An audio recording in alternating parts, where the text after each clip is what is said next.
La revue Etherval vous propose toujours une nouvelle d'Elisabeth Gilles.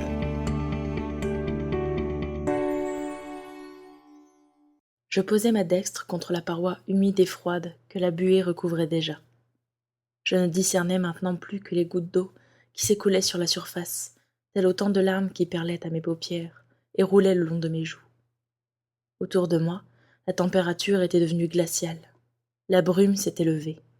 Un profond sentiment de solitude m'effleura. Mes convictions vacillèrent un instant. Puis, alors que le doute s'emparait de moi, une main s'abattit par-delà du mur de glace que j'avais érigé et embrassa l'ombre de la mienne. Je sursautai, me ressaisis.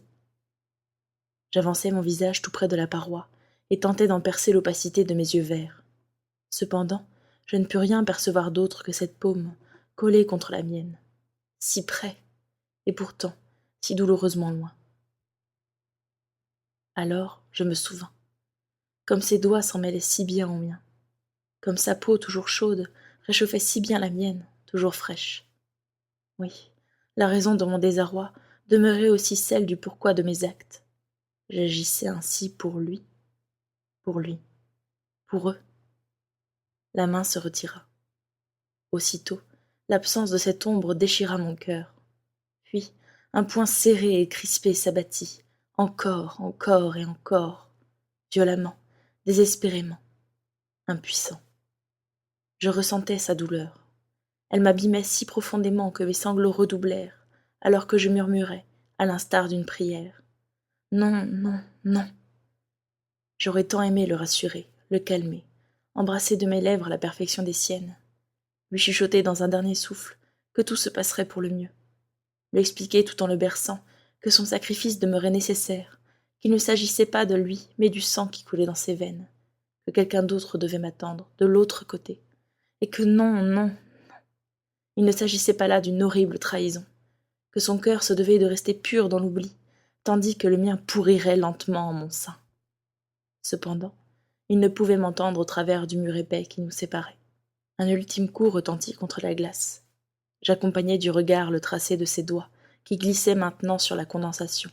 Plus bas, toujours plus bas, jusqu'à cette terre où je le devinais prostré. Alors, je tombai aussi. Mes genoux heurtèrent le gel qui recouvrait même le sol à présent, et je fus prise d'un frisson irrépressible.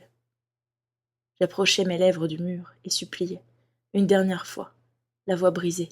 « Pardonne-moi, pardonne-nous. » Je me relevai. Sa senestre suivit, paniquée, le parcours lent et calme de ma dextre. Je fermai les yeux et ôtai ma paume de la surface, et, dans un suprême aveu, un ultime souffle, je murmurai. « Je t'aime. » Je m'arrachai à lui, ignorant les coups qui menaçaient soudain de détruire la glace, mais qui n'y parviendraient jamais. « Mon ange, mon amour, je t'aime à la vie, à la mort, le sais-tu. Toujours. » Puis, je m'avançai plus avant dans l'obscurité, prête à m'abandonner seule au néant qui, tous, nous dévorerait.